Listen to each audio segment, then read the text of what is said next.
Welcome to the Cosmos Ecosystem News Roundup. Here are the top stories in Cosmos in the first half of January. NAMADA Shielded Expedition updates. Pilots and crew members selected and ready for the start of the NAMADA Shielded Expedition. Learn all the latest updates and information in this episode. Liquid staking for DYDX. Stride and Persistence will soon bring stDYDX and stkDYDX to offer several advantages to DYDX stakers. Watch this video to learn all the details. Cosmos Hub Governance, a proposal to better align Cosmos Hub validators and the Neutron consumer chain, and another proposal suggesting to reduce the minimum inflation parameter to 0%. Injective Volan Mainnet Upgrade. The largest upgrade in Injective's history. Learn all the key highlights in this video. Focus sections about Osmosis, Secret Network, Persistence, Juno, Stride, and crypto regulations and compliance updates with MME. All this and much more in this episode. And now, today's top stories. Several important updates with the NAMADA RPGF drop and the Shielded Expedition. 12th of January, NAMADA announced the RPGF drop was closed following the previous deadline extension. All those who claimed their NOM tokens will have their submitted accounts included in the NAMADA Genesis block proposal, which will be made by the ANOMA Foundation. The NAMADA Genesis block will also include the allocations for the first Community Builder RPGF round and the RPGF nominations. The NAMADA Shielded Expedition had an unprecedented interest by the community, with over 140,000 crew members and over 10,000 pilots applying to participate in the incentivized testnet. While all eligible crew member applications were accepted, the selection process for pilots was highly competitive, with over 10,000 applications for just 100 available spots. We are proud that we were selected as one of the pilots for the Shielded Exhibitions, and we look forward to continuing contributing to NAMADA as the mainnet is approaching. The selection of pilots was done by the ANOMA Foundation, Helix, and Knowable. The deadline for pilots to submit the valid pre-Genesis bonding TX was updated to 25th of January 2024 at 9 a.m. UTC. Moreover, an updated timeline for the start of the Shielded Expedition was provided. On the 29th of January, by 12 p.m. UTC, the remaining Genesis files will be published and the protocol released for the Shielded Expedition. The Genesis time will be the 30th of January at 17 hours UTC. Then, the Shielded Expedition will last for several weeks, and pilots and crew members will compete with each other. The task will consist of mining asteroids to receive ROID, which will then be points for the leaderboard. Asteroids which are mined earlier or that are rare will give it a larger amount of ROID points, for example. The ranking of pilots and crew members in the leaderboard, called a NEB, will be in real time. For the winners of the Shielded Expedition, the ANOMA Foundation has allocated 30 million in NOM, which is 3% of the total token supply. Before the Genesis, additional information will be shared regarding the list of wanted tasks called asteroids, and also additional details about the ROID system. The trading rewards constant C on DYDX V4 was increased to 0.9, following the previous increases in November and December of 2023. These increases in trading rewards in DYDX V4 happened while trading rewards were reduced on DYDX V3, leading to a growing volume in DYDX V4, which is now getting close to the volume of DYDX V3. The migration of trading volume from V3 to V4 is happening as expected, with clear increases coinciding with the increase in the trading rewards constant C. Several major milestones were achieved on the DYDX chain since the launch at the end of October of 2023. There has been over $12 billion in trading volume, over $2 million in USDC staking rewards, and over 74 million DYDX has been staked. The Season 2 of the DYDX Launch Incentives Program, which is run by Chaos Labs, was announced. The Season 2 will last for 6 to 8 weeks, and in this season, 2 performance-based rewards will be 20% of the total trading rewards, totaling $800,000 in DYDX tokens. For Season 3, the promotion/relegation criteria will be based on top performance percentages. The largest upgrade in Injective's history, the Volan Mainnet upgrade, was successfully implemented on the 11th of January 2024. The Volan upgrade includes the world's first ever real-world asset module, or RWA module. This new module allows institutions and users to launch and access RWAs and structured products, for example, treasury bills, credit products, tokenized fiat pairs, and much more. With the RWA module, Injective is the only blockchain with support for permissioning layer directly on its native chain that, among several other advantages, adds complement access points for financial institutions. The RWA module allows the seamless creation and management of permissioned assets with custom features. The Volan upgrade also brings a new enterprise API which greatly enhances scalability with reduced latency for institutional participants. New token burn capabilities are included as well in this upgrade. Any IBC-enabled chain can now interact from its own core chain with Injective's Web3 finance modules, such as its on-chain order book thanks to support of packet forward middleware and IBC hooks. The new exotic Oracle fee design allows dApps to seamlessly launch exotic assets such as FX, tokenized bonds, and more. The Volan upgrade also allows for more Ethereum native wallets integrations and also better developer experience. Several improvements in the exchange module are also introduced, such as post-only mode setting, a new client order ID feature to allow users to track orders using their order IDs. Moreover, additional safety checks upon liquidations for derivative markets are now included in the exchange module, and also fixes for funding rate calculations under certain edge cases, amongst additional improvements and new features.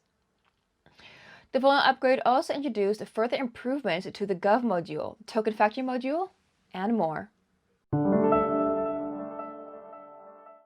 The Cosmos Hub Proposal 867, titled Validator Incentivization, received great support from the overall majority of validators and Atom stakers.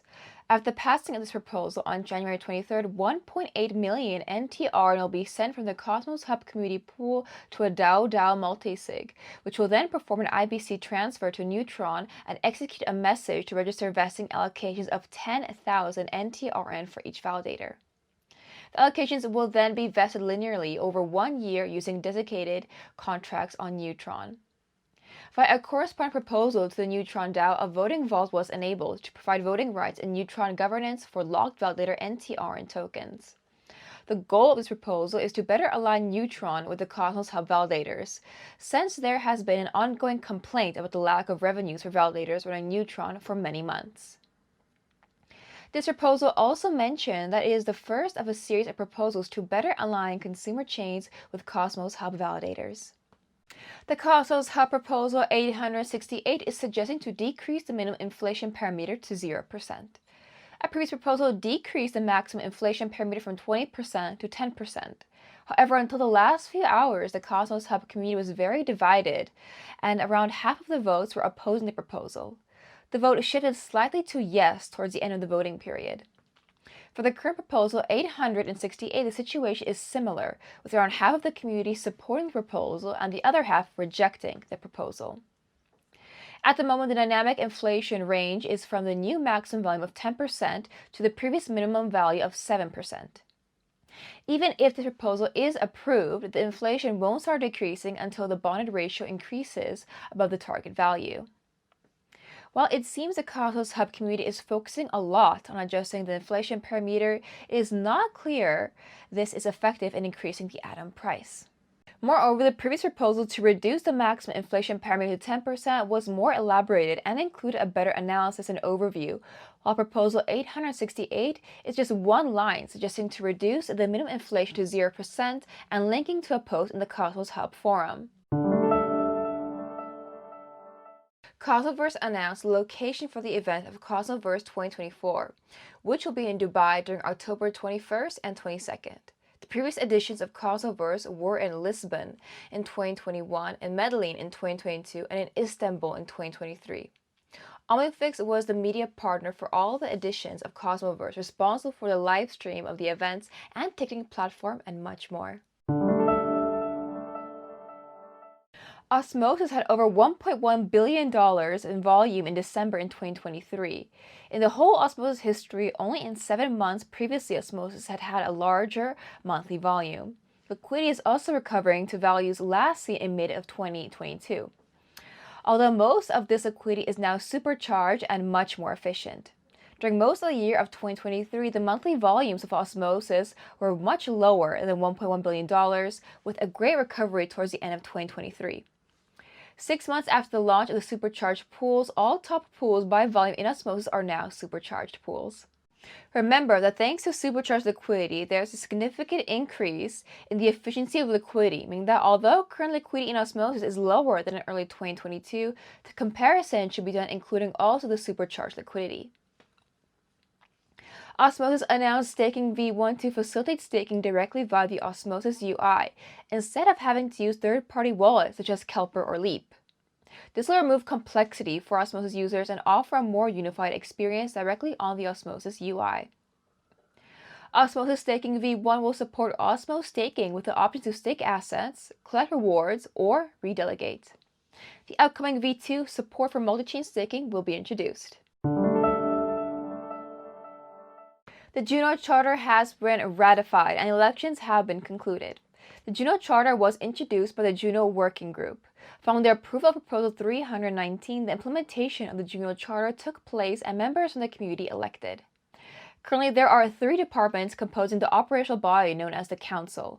These departments are Development, Operations, and Communications. Persistence recently achieved several major milestones. The number of persistence accounts reached over 51,000. There was almost 200% increase in chain TVL and also important growth in terms of average daily active users and daily transactions. The IBC volume also showed important growth and progress. Moreover, while December 2023 was the highest month by volume on Dexter, in just the first week of January of 2024, 40% of that whole December volume had already been traded. P-Stake Finance had a major increase as well for Atom and Osmo liquid staking, and Dexter had impressive growth of liquidity and volume. Overall, really positive and accelerating growth across the persistence ecosystem in terms of active users, trading volume, liquidity, and other metrics. Persistence also announced a new feature to cancel unstaking at any time during the 21-day unbonding period on both Kelper and P-Wallet. The canceling of unstaking is done via a single click in both wallets, thus enhancing the staking user experience. stkDYDX on P-Stake is approaching. Persistence released a detailed blog post covering the imminent stkDYDX, and here are the key highlights. The link to the blog post is included below. P-Stake recently launched for Osmosis and Cosmos Hub a new automated delegation strategy focused on decentralization, and this will also be applied to stkDYDX. Similar to stDYDX, stkDYDX will offer auto-compounding of staking rewards for both USDC and DYDX, greatly improving the user experience for staking for DYDX holders. Moreover, it is mentioned in the article and potential P-Stake and DYDX dual governance for stkDYDX. Another highlight is the Flash Unstake feature, allowing for instant redemption/unstaking of stkDYDX for DYDX tokens. In terms of the timeline, the launch of stkDYDX is expected after the DYDX chain upgrade to enable ICA accounts. DeFi integrations are planned for stkDYDX into DEXs such as Astroport on Neutron, with potential integrations as well into Ethereum, LST5 protocols. The SHD and ANDRLP staking rewards went live. Following the launch, the trading value reached over $2 million with an average daily volume of over $150,000. SSCRT is a privacy-preserving and fungible equivalent of SCRT. Shade Protocol announced the launch of SSCRT as a new Silk collateral vault to lending platform. Silk is the network's native, decentralized, and privacy-preserving stablecoin.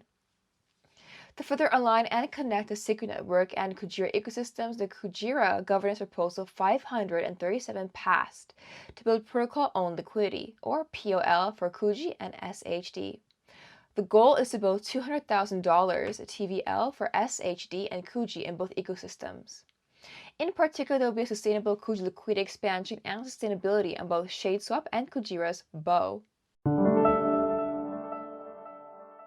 The Kujira Proposal 535 increased again the ST Atom mint cap from 1 million USK to 1.5 million USK. The cap had already been increased recently, which shows the high demand of ST Atom to mint USK.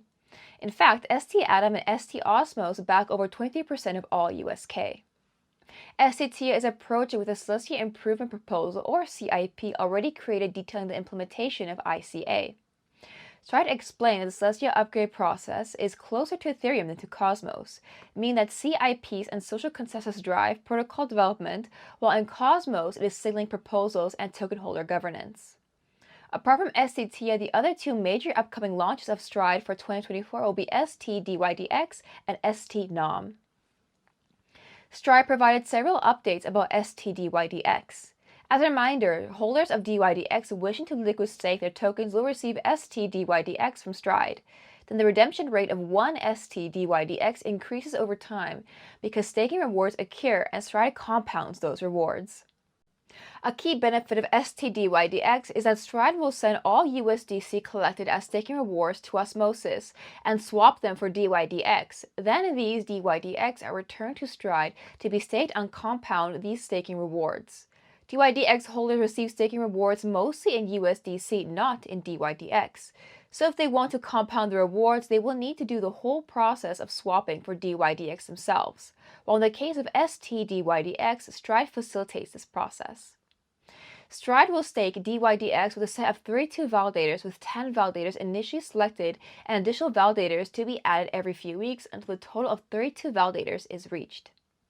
Delegation to each validator selected will be equal. In the future, the traditional Stride hosted chain validator selection process will be implemented. To accelerate the growth and adoption of stDYDX, there will be an airdrop to stDYDX holders, integrations with Osmosis and Astroport, and more. Stride mentioned that the stDYDX launch date will be announced soon. SEC approves spot Bitcoin ETFs. The U.S. Securities Exchange Commission, or SEC, the federal agency responsible for regulating and overseeing the securities industry in the U.S., approved the first spot Bitcoin ETF on the New York Stock Exchange, or NYSE. Until the CES approved 11 spot Bitcoin ETFs, including Grayscale Bitcoin Trust, GPTC.P, and BlackRock's iShares Bitcoin Trust, IBIT.O, among others. After years of speculation, uncertainty, and excitement, the SEC's approval is a milestone for the crypto industry and bringing regulatory clarity and paving the way for more investment in crypto. CFTC outlines ways to migrate DeFi risks. The U.S. Commodity Futures Trading Commission, or CFTC, responsible for overseeing U.S. derivatives markets, has issued a report outlining with suggestions for policymakers and industry participants to address the risks linked to decentralized finance, or DeFi. The report by the CFTC's Digital Assets and Blockchain Technology Subcommittee of the Technology Advisory Committee, TAC, addresses the idea that the advantages and disadvantages of DeFi depend largely on the structure and characteristics of individual systems. It highlights a key issue with DeFi systems, which is the lack of clear defined lines of responsibility and accountability, and some industry efforts to circumvent them. The report makes detailed recommendations to policymakers to migrate risks to investors, consumers, market integrity, and financial stability, and to combat illicit financial activities. These include the following recommendations to policymakers. Resource assessment, data gathering, and mapping. Policymakers should prioritize enhancing their technological capabilities and comprehension, which involves determining both their current knowledge and gaps in understanding regarding DeFi. Survey the existing regulatory parameter. Policymakers should use the mapping exercise as a basis for assessing whether and how DeFi systems, which encompass a wide range of activities and functions, currently fall within the scope of U.S. financial and non-financial regulation. Risk identification, assessment, and prioritization. Policymakers should aim to methodologically identify, clarify, and summarize the risk associated with DeFi. These risks include issues such as asymmetric information and conflicts of interest, operational and security vulnerabilities, liquidity and maturity mismatches, over-leveraging, inherent algorithmic failures, and procyclically complexity concentration risks in DeFi structures and concerns related to market manipulation and illicit finance. Identify and evaluate the range of potential policy responses to address risks. Aligned with the risk assessments, policymakers should appraise the spectrum and potential efficiency of regulatory approaches and risk mitigation measures for DeFi. This entails evaluating particular actions and responsibilities while also identifying pivotal points of authority and oversight that can serve as a foundation for imposing regulatory obligations. foster greater engagement and collaboration with domestic and international standard setters, regulatory efforts, and DeFi builders. Policymakers ought to formulate a plan to enhance involvement and cooperation with the domestic regulatory community. This collaboration should extend to standards and research bodies such as the National Institute of Standards and Technology, NIST, as well as the DeFi industry. The goal is to establish not just policy objectives, but also the methods to realize them, and apply a recommended framework to drive near-term prioritized progress on digital identity, know your customer, KYC, and anti-money laundering, AML, regimes and calibration on privacy and DeFi. And that is all for today's Cosmos Ecosystem Bi-Weekly Review. So if you enjoyed it, Cosmonauts, remember to click that like button, subscribe button, and bell icon too. If you are staking Atom, DYDX, or INJ, consider staking with us to support our research and video production. The links to stake with us are included below. Thank you so much for watching, and I'll see you, Cosmonauts, very soon in the next episode.